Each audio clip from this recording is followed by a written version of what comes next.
What's up, everybody? I'm back on my usual night. Yes, I am. And for YouTube, this is not my song. I don't claim this song. I don't own the rights to this song. I'm claiming fair use because I'm talking about this song. This song is called Tear You Apart by a band called She Wants Revenge. So YouTube will try to copyright it, but I do like this song. This is a jam right here. How could you not like this song? It's got a great beat and you can dance to it. Yeah, go download it. It's called Tear You Apart by She Wants Revenge. It's a good jam. Yeah. I always want to play the whole thing, but I can't because then it gets out of fair use and into another territory. So I'll just keep it in the background, keep it low. What's up, everybody? It's summertime. So, I don't know. I'll take my turbo coffee, iced coffee. And yeah, no Jack tonight. Jack, I don't know. He's in fucking Vienna, Prague, some communist country, probably promoting communist propaganda, bad mouthing America. You know, sure he's over there with his. He has a suitcase with big Harris Biden or whatever it is. Not, I'm only kidding. I don't want to go there. I'm only kidding. Anyway, yeah. So that's it. We're gonna get this started. We're gonna pick up. I think we're doing some music news tonight, so we're gonna pick up where we left off. Let me see something. Give me a second here. Doo-doo. Am I even on? Let me get the comments. Okay. See, now I get to check myself. And I see Big Head Todd the Wet Sprockets in here. He's not talking shit, so I can hear myself this week. Last week, there was a little bit of difficulty. Yeah. So, I'm good. Just got a text. Okay. Good. Big Head Todd the Wet Sprocket. No. I'm not entertaining anybody. I'm entertaining myself tonight. That's what I'm doing. I'm here for me tonight. And you. I do. I like you. Not Big Head Todd. I like the rest of you. So, yeah. Turn this down. Yeah, I'll just stop that because I don't want to get carried away. I always play too much and they get all, yeah. Good evening, Patty. Patty just coming into the live stream. Oh, yeah, by the way, welcome to the podcast. Streaming live right now over everything. Yeah, that's it. I don't have anything else. I am, like I said, though, gonna read some music news. And we're going to pick up where we left off last week. So let's get right into it, shall we? It's this motherfucker again. Yep. This guy. Let's get to the headline. Now, I got to get my voice. Got to get ready for a rant because... see how that happens? Right when I was about to talk again. This guy just, they won't give up. They will not give up. So, and again, these are reaction articles. I didn't read this. I see the headline. I make an assumption. And I say, okay, I have to read this. Sometimes, most of the time it works out. I've gotten to some articles. I'm like, oh, that didn't really go. But this one... Here we go. Picking up from last week, classic rock band member responds to rumors. See how that, see right off the bat, responds to rumors about why tour was canceled. A classic rock musician is responding to rumors his band's tour was canceled due to low ticket sales. I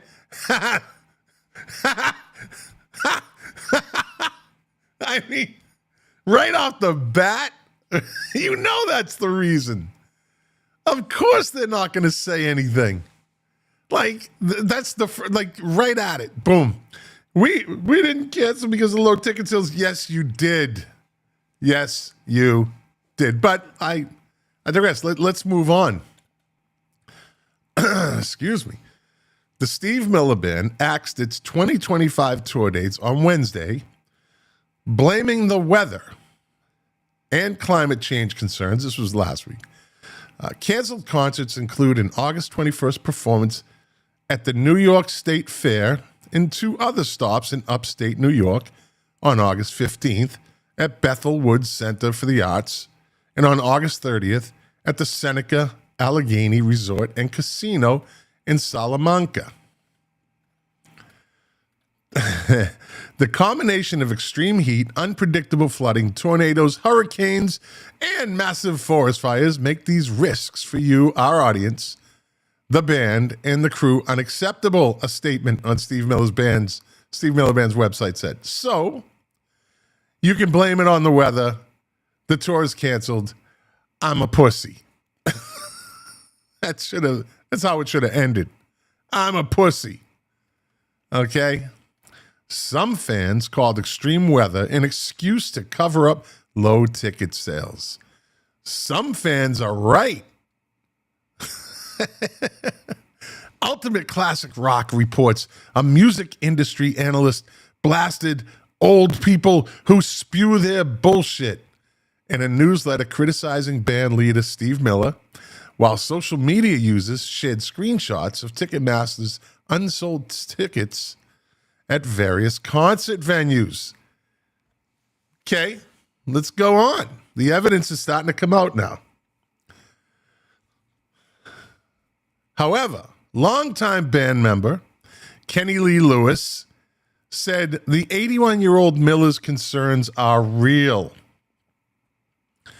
Quote, "You didn't see Steve Miller hanging over a railing after our first outdoor stadium show in the sun for Journey and Def Leppard in Atlanta on July 13th, 2024, trying to fend off heat exhaustion. Remember that," Lewis wrote on Facebook. "I was really worried about him. Next couple of outdoor shows, the crew had to arrange the stage air coolers with flexible ducts on him, as he also wore frozen gel packs in his neck and shoulders. He looked like the Michelin Man, and he still almost passed out." Now, okay, here we go. It's my law enforcement brain. Can't get rid of it. It's in me. First, they say it's fucking extreme climate and they're protecting the fans. Did it not say that? Let's go back and be redundant.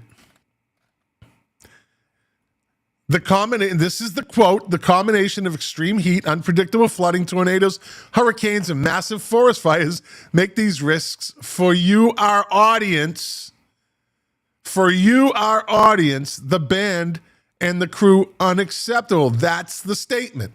Is it not, Mr. Miller? Is that not your statement? Now you fast forward saying you didn't see Steve Miller hanging over a railing. Okay, let's break this down. The motherfucker's 81. Okay? He's 81. He's doing shows, these open air shows, in the fucking middle of the summer. In the middle of the fucking summer. He's doing this. But the dude almost drops out from heat exhaustion. So is it really about the fans? And where is the forest fire in this whole thing? Where's the tornado in this whole thing? Where's that? Well, maybe, I'm not done with the article. Maybe they'll talk about that.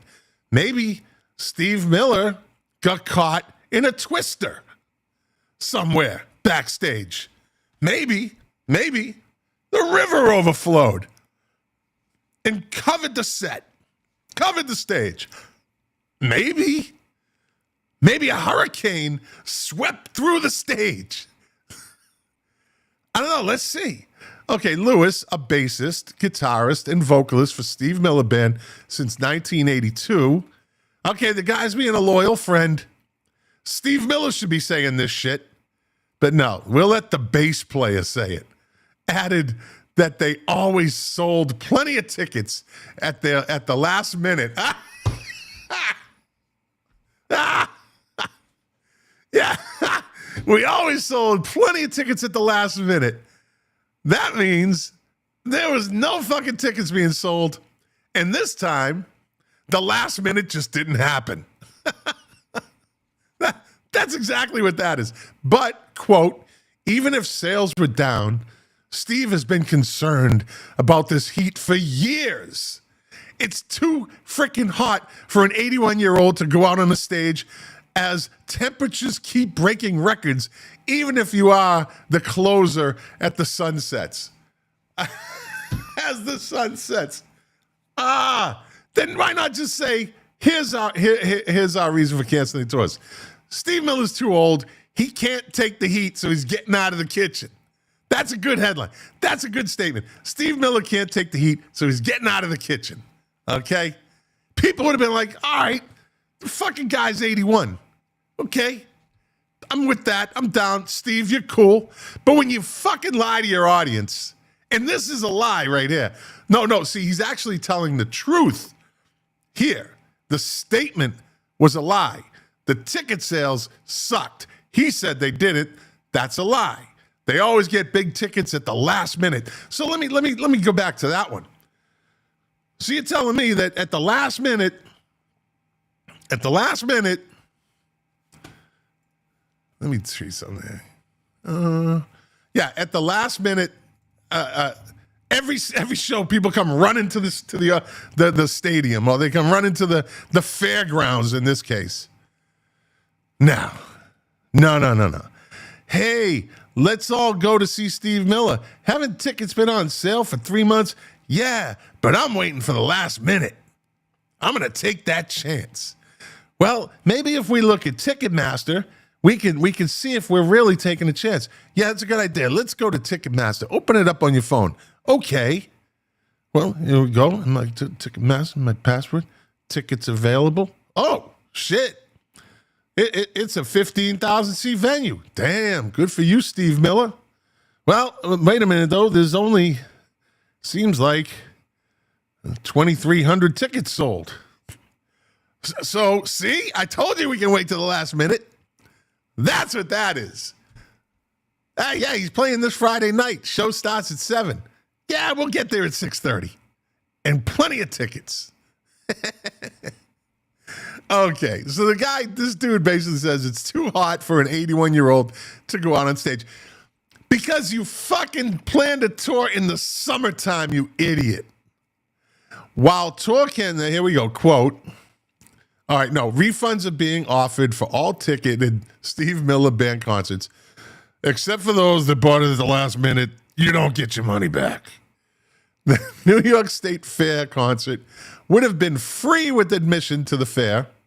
A replacement performer is expected to be announced soon. Yeah, it's not the 81-year-old Steve Miller this time. No, because he's out. It's going to be like the 78-year-old Steve Perry who can't sing. That would be better. That would actually be better. I don't know if he's 78. He's old, though. I'd rather hear a Steve Perry who can't sing, and at least he moves around, than an 81-year-old guy stands there with the guitar with a fucking stick up his ass to keep him straight. Okay. Quote, while tour cancellations are disappointing, we remain committed to providing quality entertainment for fairgoers and fans alike. I hate when they fucking say that. And fans alike. What does that even fucking mean? Quality entertainment for fairgoers and fans alike. Well, Anyway, there's too much here for me to focus on that. We are actively working with our booking agency, Romeo Entertainment Group, who fucking booked our concert in the middle of the summer, to secure an exciting new artist, and we'll share that announcement as soon as possible, unquote. Fair officials said Thursday, quote, we look forward to delivering an unforgettable summer experience. Please stay tuned. Well, it's going to be good now that fucking Steve Miller ain't playing. Tell you that. Steve Miller Band drew one of the largest crowds in New York State Fair concert history 10 years ago with 36,900 fans. 10 years ago. Okay. And they say one of the largest. But the hyperlink here says largest crowds. Drew one of the largest. Now, you could say, okay, I'm going to use the top 20. But I don't have to tell you that. But I'm going to tell you he drew one of the largest. He's number 20 on the list of, I don't know how many fucking bands they've had at the New York State Fair. Probably hundreds. So maybe Steve Miller's he's in like number 100. But they're going to say drew one of the largest crowds.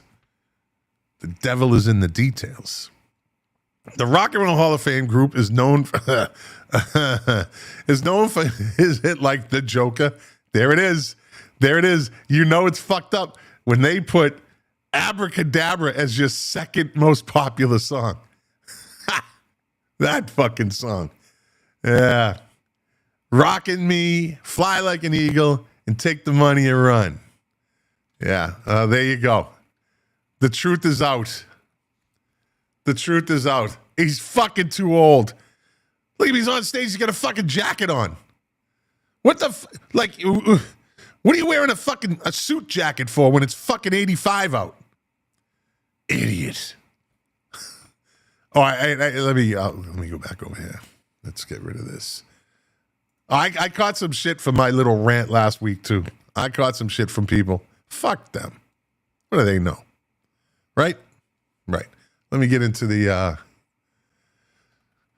some comments while I was ranting.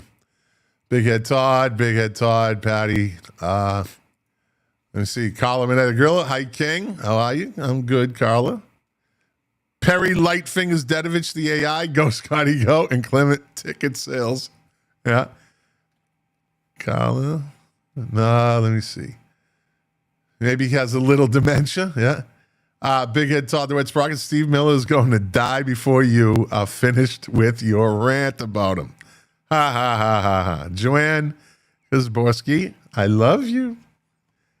Yeah, well, Steve Miller is 81. So, I'm not. All right, let's see. Let me get another thing going here. Hold on one second. Let's get another article up here. What do we want to talk? Oh, you know what? This is interesting. So we lost Ozzy yesterday. It was yesterday, right? Or 2 days ago? I think. And Hulk Hogan died today. So, shit happens in threes. Who's next? All right, here we go. Let's do this one for Ozzy.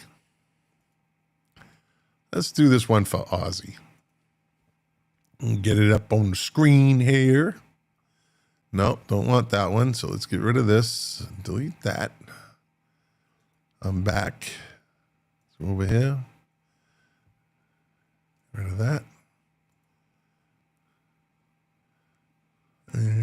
So anyway, gotta get it back up. There we go.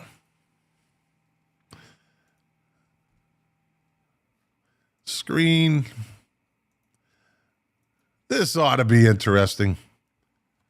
In memory of Ozzy, which Ozzy Osbourne song matches your zodiac sign? I'd be interested to see in the chat who what song they think matches their zodiac sign. I'd say, for me, it's impossible to say, but I'd like mine, Sagittarius, Sweet Leaf. And I say Sweet Leaf because Black Sabbath Master of Reality is one of their most underrated albums. It's a fucking great album. And that album is the first album that was ever officially mine.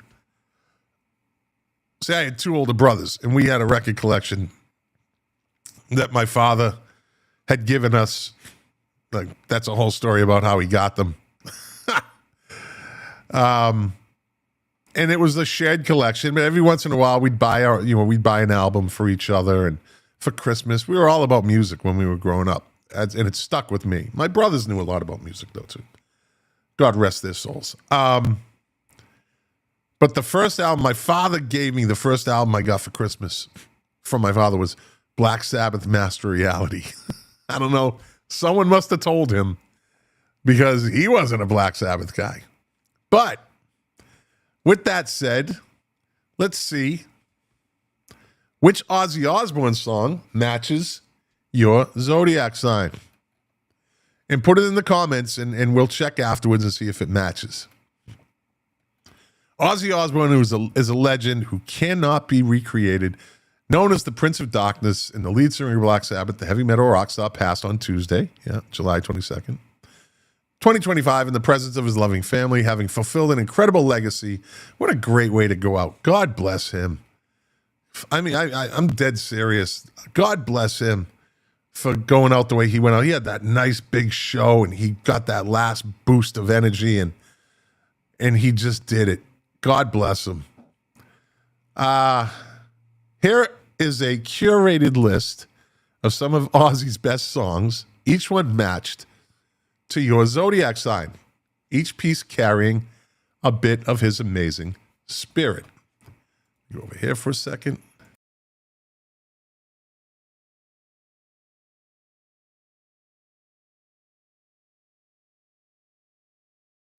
Just had to take care of something. Here we go.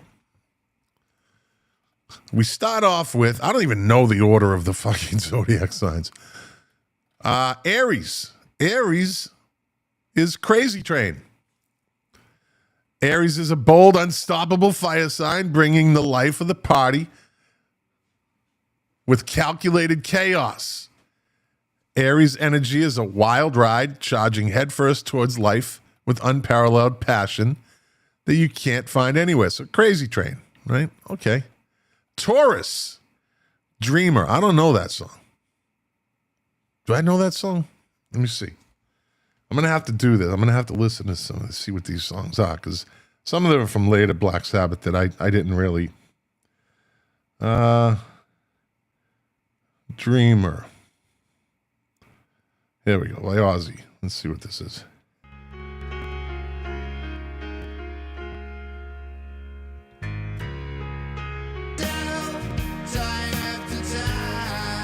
Nope, never heard it.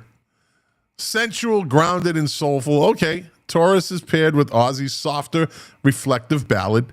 This song matches your soothing presence, inspiring others to take a mindful look at their surroundings and reflect upon their impact. Gemini, Flying High Again. I think we've all heard that song. Gemini energy is curious, on the go, and active, constantly shifting from one high to another, from adventure to adventure. This song perfectly represents the air sign's core, showcasing its whimsical nature to the forefront. So Gemini, Flying High Again. Good song. Fly high again. Cancer, Mama, I'm Coming Home. That was it. That was the song. That was the how apropos. How apropos. I'll tell you, when I was in the Philippines and Big Head Todd DeWitt Sprocket was stationed with me there, and whenever somebody was going home on leave, and we were literally halfway across the planet, no internet, no cell phones back then. I was there from 87 to 89. And all the bars in the Philippines turned into big video bars. When I first got there was live bands, and they were fucking good bands. Filipinos are fucking, there's some really good musicians, and they could copy the fuck out of some songs. They could cover, I should say. But everything turned into video bars with giant fucking speakers, like concert speakers. And there could be a bar the size of my studio here. It's about the size. It's a 2-car, like a converted 2-car garage. So it's got a good size. And there would be fucking 16 speakers in here and a giant video screen. And some girls dancing on a stage. That's another story.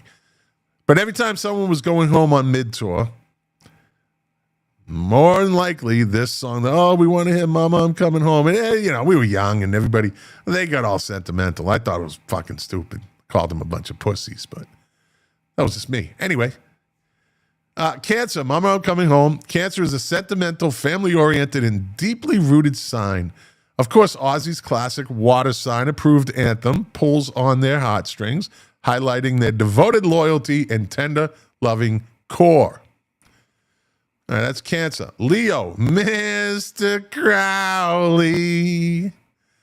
Leo's a fun-loving, theatrical entertainer at heart. The song matches their magnetic nature, dramatic spirit, and flamboyant spirit. Flamboyant spirit. Hello, Frisco. Anyway, okay. What do we got next? Virgo, No More Tears. No More Tears, I think, is Ozzy's darkest song as a solo artist. Go look at the lyrics to that song. I don't know if you've ever heard it. No more tears. Go look at the lyrics to that song. It's pretty fucking dark. It's pretty dark. So what do we got? Virgo, No More Tears. Virgo is a reflective, introspective, mindful earth sign. This track matches their detail-oriented, precise thoughts with quiet resilience and strength. While they may be reserved with their inner monologue in solitude, they can resonate with this intense track. Yeah, it's a fucking serial killer. That's what the fucking song is about. A fucking serial killer. Got a girl tied up. Go. It's fucking dark. But it's arguably my favorite Ozzy solo song. And if I was to combine the two, it would probably be in the top 10. Meaning Black Sabbath and Ozzy solo. What do we got? No More Tears. I love that. Libra, Perry Mason. This courtroom-inspired rock anthem aligns perfectly with Libra's justice-oriented integrity. Fuck Libra. Looking for balance, order, and fairness above all else. You'll love to nod your head along to this track. Well, let's see. I've never heard this one either. I never claimed to be the ultimate Ozzy fan, but I did used to watch Perry Mason on TV. Perry Mason, Ozzy. Let's see what we got.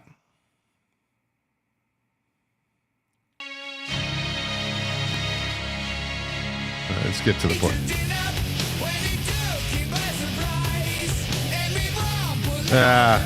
I don't know. Yeah, no, okay. I mean, it doesn't sound like a bad song. I could listen to it if I had to. Anyway, moving on. Scorpio, Bark at the Moon. As a deep, dark, magnetic, and transformative soul, Scorpio can resonate with much of Ozzy's musical presence. However, this song is especially magnetic, highlighting their intimate, nocturnal energy. You know, I give this article a lot of credit. I really do. I'm not mocking this.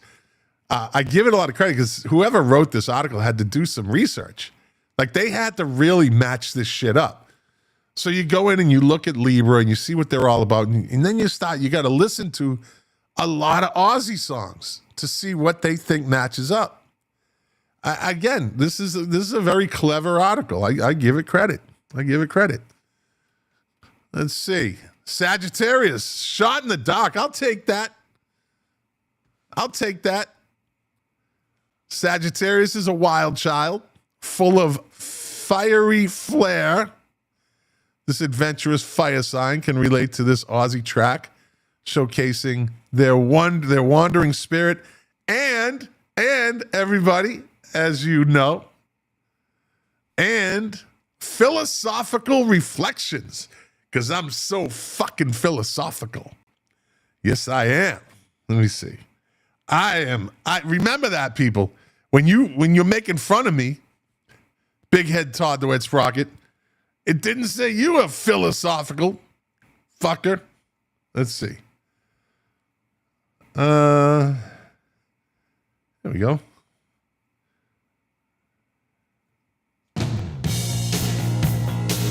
Yeah.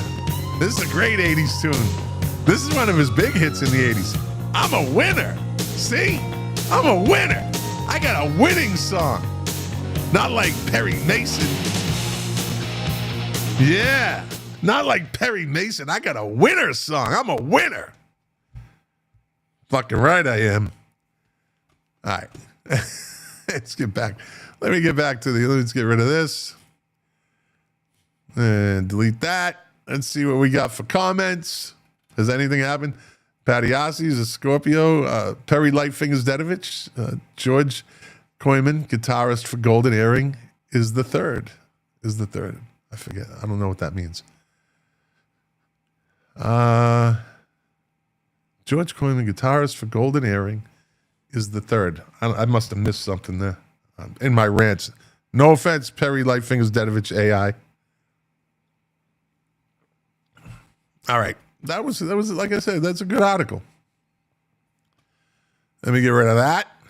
Let's see what we got next. What's next on the screen? How about 70s rock star says comedy icon single-handedly ruined his career in a resurfaced interview? Maybe not. 3 of the best opening tracks from a debut album.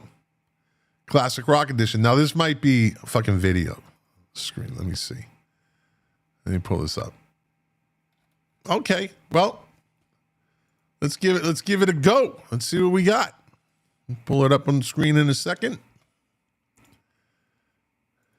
And here we go. Why isn't that? I always think my screen should be bigger. I don't know why. And that's the biggest I'm going to get it. Anyway, okay. 3 of the best opening tracks from a debut album. Now, I want you to think, as you know, before I get to the songs, what you think are 3 of the best opening tracks from a debut album. Give it a thought.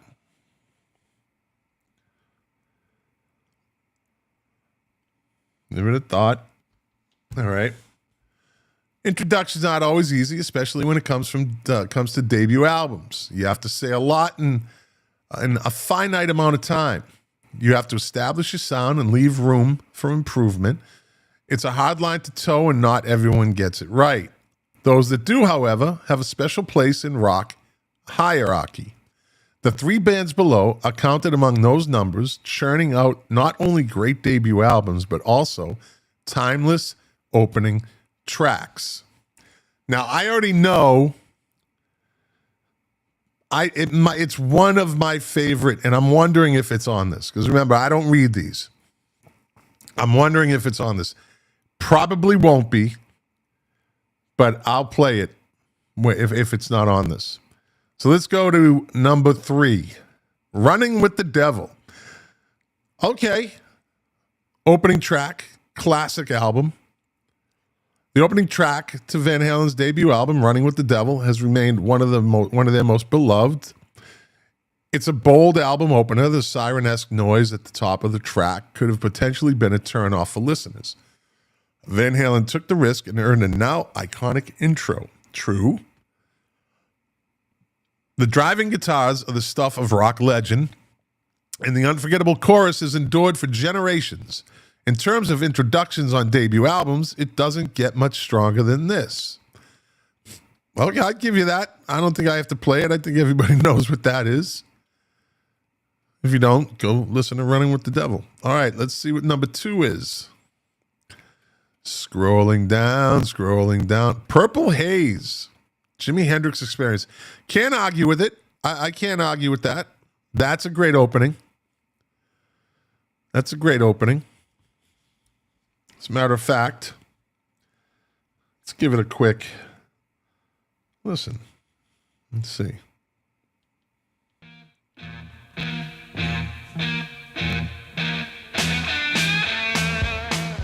There you go. You don't have to go more than that. That's the intro. Jimi Hendrix put psychedelia on the map with his debut album, Are You Experienced? The album as a whole was a sonic taster of a new musical venture. No one had grasped the mind-melting guitar solos that would soon become commonplace in this rock subgenre. He delivered a transcendent experience that paired well with the psychedelics that ruled this era of rock. The opening track to this album, Purple Haze, was Hendrix's calling card. Though he had many name-making tracks at his disposal, fans will always see the song as the impetus of Hendrix's musical movement. I can't argue with that. That's good. No debate here. I don't think my opening track to a classic album is on this. But let's see. Here's the third one. Scrolling. Blitzkrieg Bop. Are you fucking see? You went and fucked this up. If you need a song that will instantly orient someone to the punk rock movement, look no further than Ramones' Blitzkrieg Bop. Given how important this song will be to the band's career, it's wild to consider here my condescending read. It was an introduction to the Ramones for many listeners in 1976. Not only was Blitzkrieg Bop an amazing opening track on the Ramones' debut album, it also transcended the band's able to stand on its own without having any context in the career earlier. Those well-versed in punk will know this song. It's been far too many movies, television shows. All right.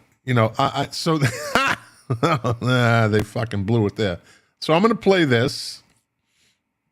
Let me see.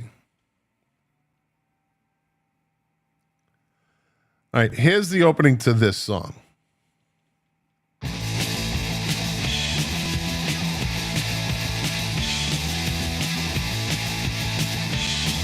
All right, we know that, right? You're telling me if you're going to go in the punk genre,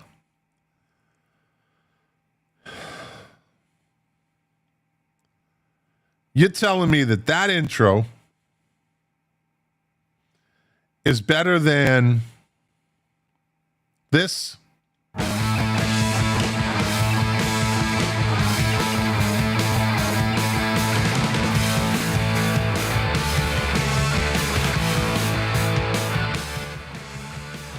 Better than the Sex Pistols, God Save the Queen? Oh, how's this?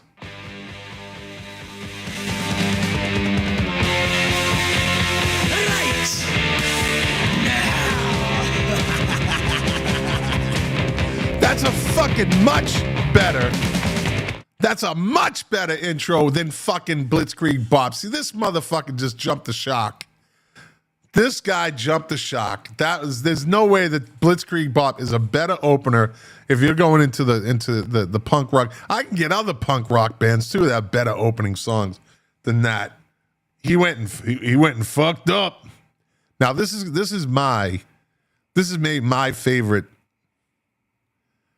Well, yeah, okay. It doesn't have to be the best, but it's one of my favorite openings ever. Let's see.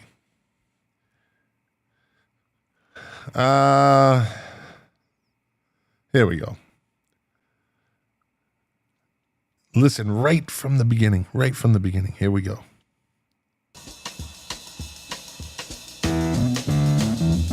Just that little drum at the beginning.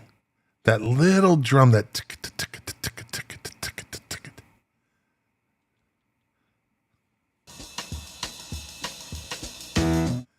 That right there makes the whole fucking. That is such an overlooked part of the song, but that is the first thing you heard.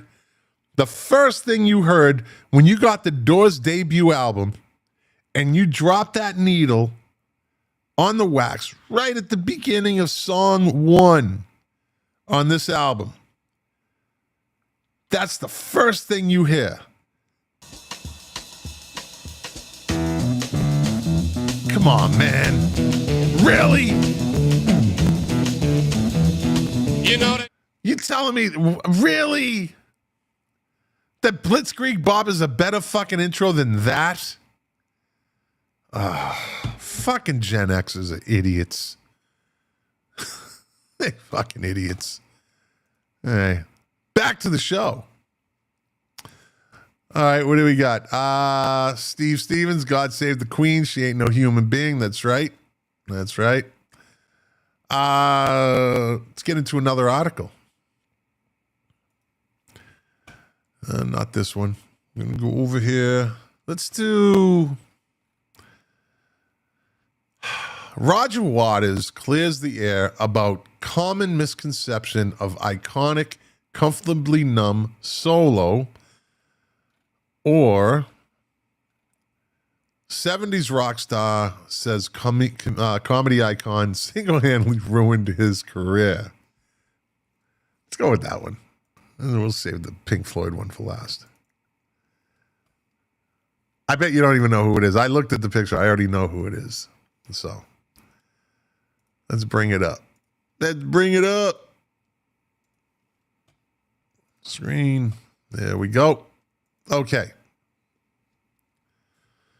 70s rock star says comedy icon single-handedly ruined his career in resurfaced interview. He helped launch a legend and says it cost him everything. Rick Derringer was the mastermind behind 60s classics like Hang On Sloopy, Rock and Roll Hoochie Coo. I had the 45. But in the 80s, he took a detour from the typical rock and roll track when he partnered with Weird Al Yankovic. In a 2024 interview republished posthumously in Classic Rock's August 2025 issue, Derringer took a look back on the unlikely collaboration and didn't sugarcoat the fallout.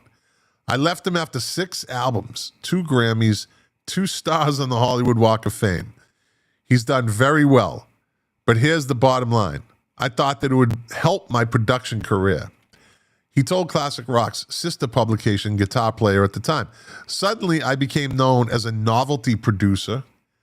As much as I love it, Weird Al, he's a good guy, very talented and a hard worker. He single-handedly ruined my production career. If you didn't see that fucking train coming, he had to know. He was in it for the money because Weird Al he blew up. Like everything he did blew up. And Rick Derringer was getting paid for that. If he was a producer on these albums, he was getting paid for that. A representative for Yankovic did not immediately respond to Parade's request for comment. Still, Derringer said that working with Al, quote, didn't strike him as unusual, despite the raised eyebrows from industry peers. I remember hearing that he was with Weird Al making these now that I'm reading this. A lot of people were like, what's Rick doing? I had a pretty good, what's Rick doing? I had a pretty good production career going for myself, so it didn't strike me as unusual to work with Weird Al. Derringer explained, I grew up in a family that liked novelty music. They had 78s of Spike Jones and stuff like that. Okay. He continued, quote, when I was approached to do a single with Al, I said, do you have more songs like this? He said, yeah. So I said, we should do a whole album. I thought if we can make a success of his songs, it would have no competition because there isn't anything like his stuff out at the time. So again, here you go. You're a product of yourself. You knew what was going on. You knew it was a novel act. You were making money off it. You were working. You were getting steady pay. You knew exactly what you were doing, Rick Derringer, late Rick Derringer, ghost of Rick Derringer. You knew what you were doing. And evidently people were saying to him, what are you doing?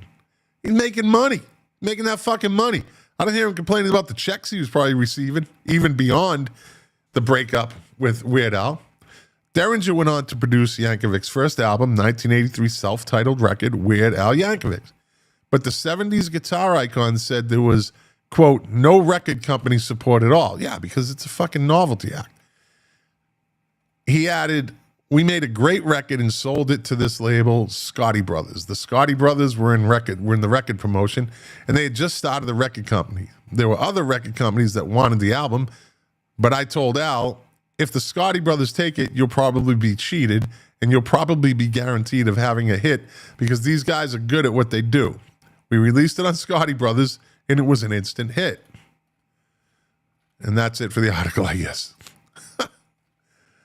How do you not end that article? That's the way it ended?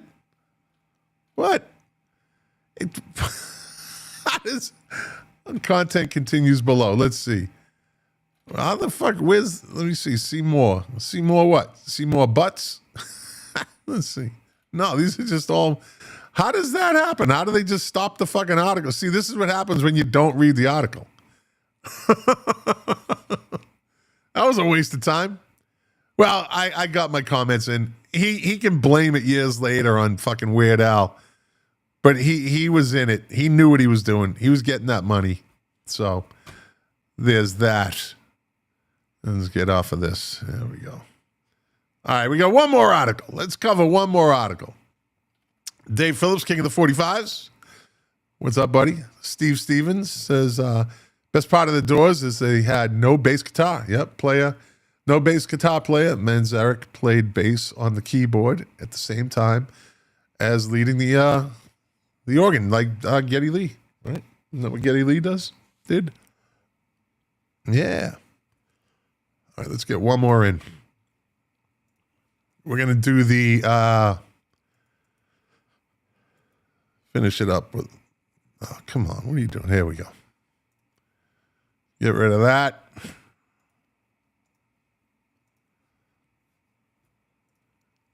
All right.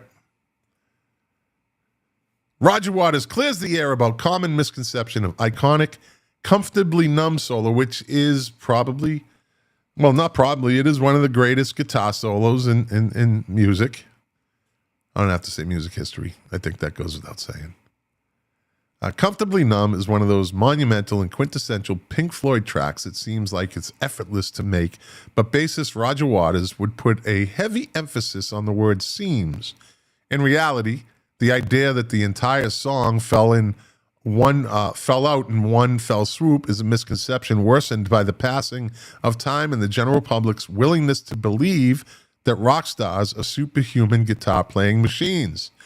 In reality, Pink Floyd worked tirelessly on their music, which is precisely why it seems so effortless. Now, I'm not comparing the two, but I'm comparing the two. When you work a drug dog, I'll just say a drug dog, or even a bomb dog like I did, and you're good at it like I was, and good came with time, and good came with putting in the work, and good came with being dedicated to that, to working with dogs and training them and having a well-oiled machine at the end of your leash that you can trust. Everybody in the military and in U.S. Customs and Border Protection, where I worked for decades, they would see, someone like me or an experienced handler working a dog, and they're like, anybody could do that. Because we made it look like we were just walking the dog, but the dog was always working.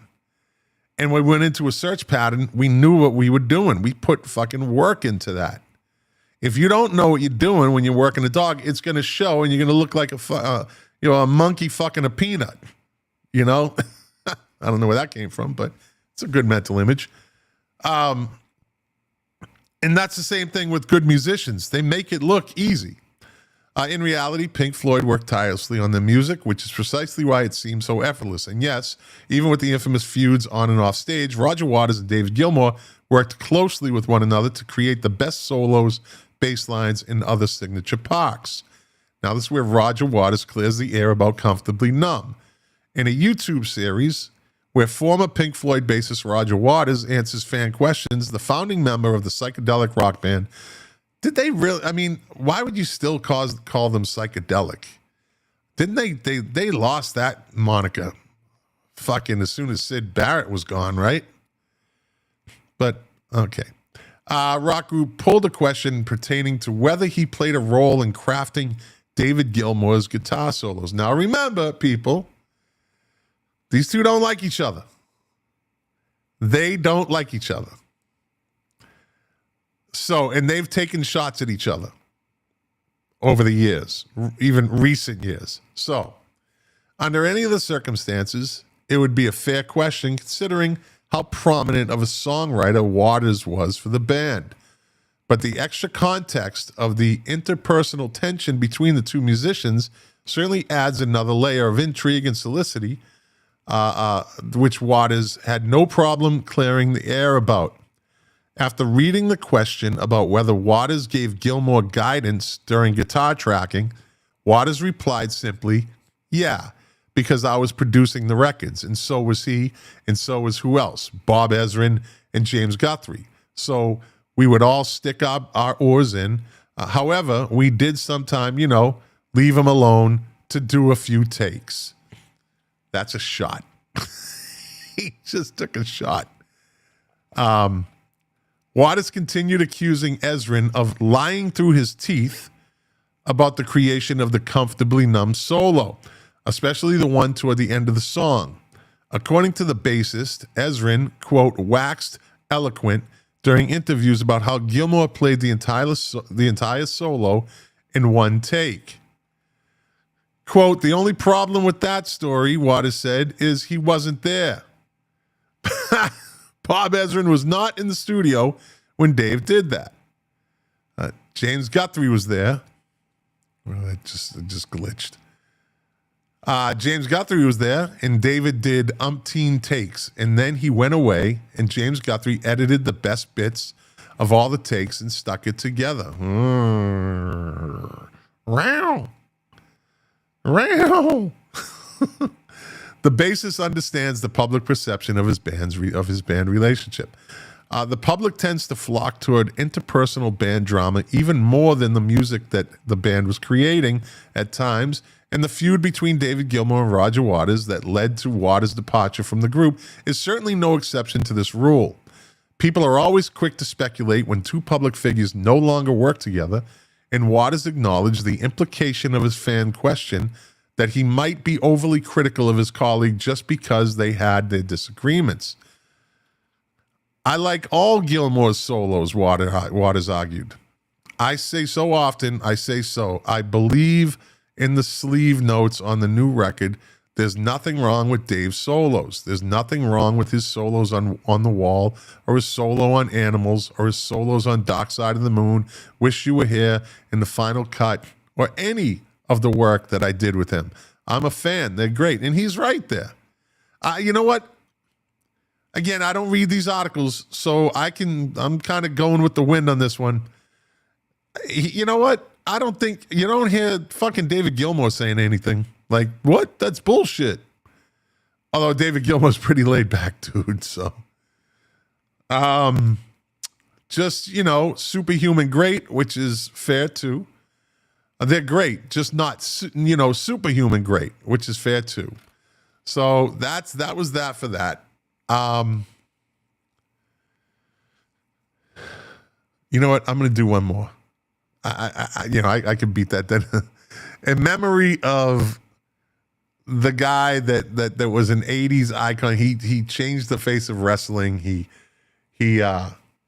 was Hulk Hogan. That's all there is to it. Like him or hate him, he was fucking Hulk Hogan. You can never take that away from him. I don't know if a lot of people know, he was actually a bass player. He played bass guitar, like legitimately. So let me pull up this article. Let's see if it comes up. Here you go. Hulk Hogan tried to audition for the Rolling Stones and Metallica, but got no response. I would have quit wrestling. I'm going to start with the late, great icon. Hulk Hogan is one of the most celebrated professional wrestlers in the history of sports entertainment. He's Hulk Hogan, but he ain't Ric Flair. Woo! That's for sure. With generations of Hulkamaniacs behind him, he took home 12 World Heavyweight Championship belts between the two promotions, WCW and WWE. He stepped into the ring in front of millions of fans and arenas around the world. However, he would have walked away from wrestling in a heartbeat to play bass for Metallica or the Rolling Stones. He attempted to get in both bands. Now, this is when Jason, I forget his name, the bass player for Metallica, left, and they were doing auditions for bass players. I believe that's when he auditioned for them. So before he was a wrestling superstar, Hogan was chasing his dreams as a musician. His time on the stage helped him gain the confidence to step into the ring. However, he would have walked away from the sport that made him a household name to continue chasing his rock star dream. Hulk Hogan opened up about trying to join two of the biggest bands in the world in a 2014 interview with Vice. Bassist Bill Wyman retired from the Rolling Stones in 1993. The next year, Darryl Jones joined the band. Hogan recalled being in the United Kingdom for an award show.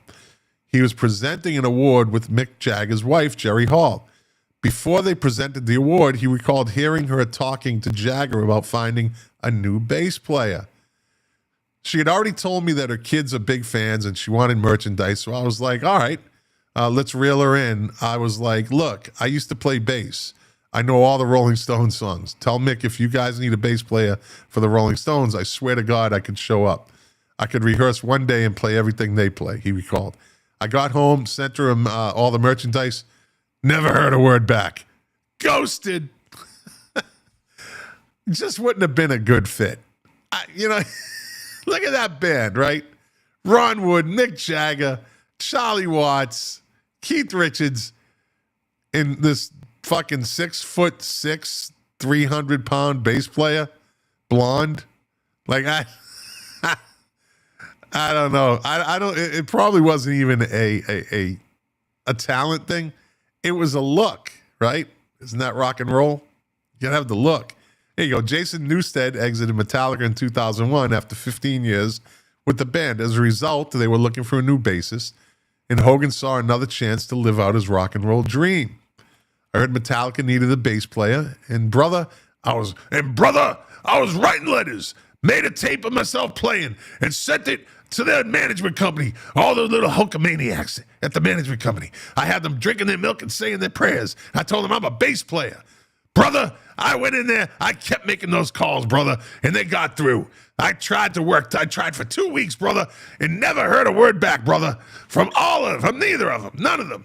Brother, I'm telling you, the Hulkster could have played, brother. I'm telling you. I say my prayers, I drink my milk, I take my vitamins, and I play the bass, brother. Where the fuck did that come from? Brother. The later years of his career would have looked much different if he had gotten one of those gigs. I would have quit wrestling to play.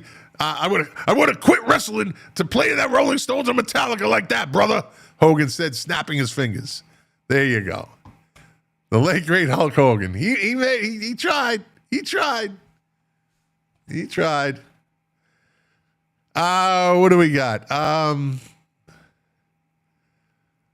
Dave Phillips, King of the 45s, said not a big fan of Pink Floyd. I'll take Steely Dan all day. See, Dave Phillips, King of the 45s, is a very strange dude. I love him. I do. He's a nice person. He's a genuinely nice person. But he's fucking weird sometimes. Like his food habits. Like the dude, he puts American cheese on his peanut butter sandwich. Like, but then he'll complain about pineapple on pizza.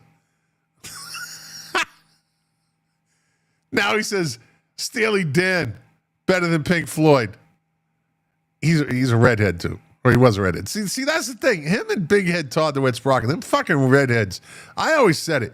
There's a fucking genetic defect somewhere that affects they're always different kinds of dudes.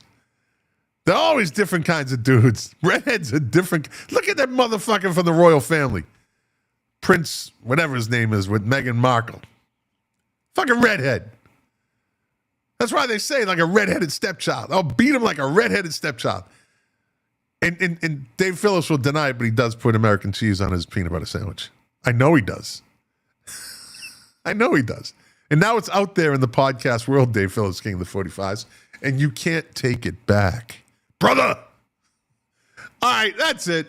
That's it for tonight. I'm done. Right there, right at an hour. Perfect timing. Big Head Todd DeWitt Sprocket. Well, we still have our hair. Yeah, but I look better without hair than you do with hair. So, take that, brother!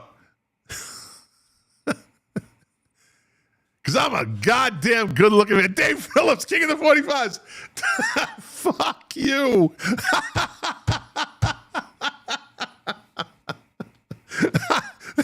That was his comment. Fuck you.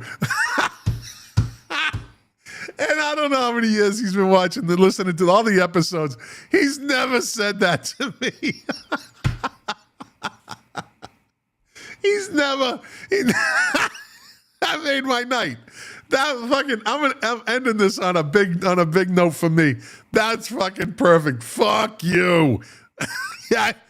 Well, go put your American cheese on your peanut butter sandwich, brother. All right, everybody, listen, thanks for watching. Thanks for listening. If you like it, share it. If you didn't like it, well, thanks for watching and listening for 1 hour and 1 minute. And I'll be back next Thursday night. No, I won't be back next Thursday night. Oh, I'll be in Illinois. Being annoyed. Yeah, Illinois. Fuck. Patty Yossi, great show. Thanks for all the info. Have a good night, Scott. You too, Patty. Yeah, I gotta go to my fucking buddy's house. It's fucking in the middle of summer in Illinois. Fucking cornfields and just humidity. I'm not fucking looking forward to this. I'd rather be doing the show with you. So maybe I'll do it Wednesday night. We'll see. Or maybe I just miss a week. Depends on the mood. I'll let you know. I'll do a pop-up. But anyways, as I always say, doing the show for you, to quote my favorite artist, Morrissey, the pleasure, the privilege is mine, and I might see you next week. You might hear me next week. You might not. So stay tuned.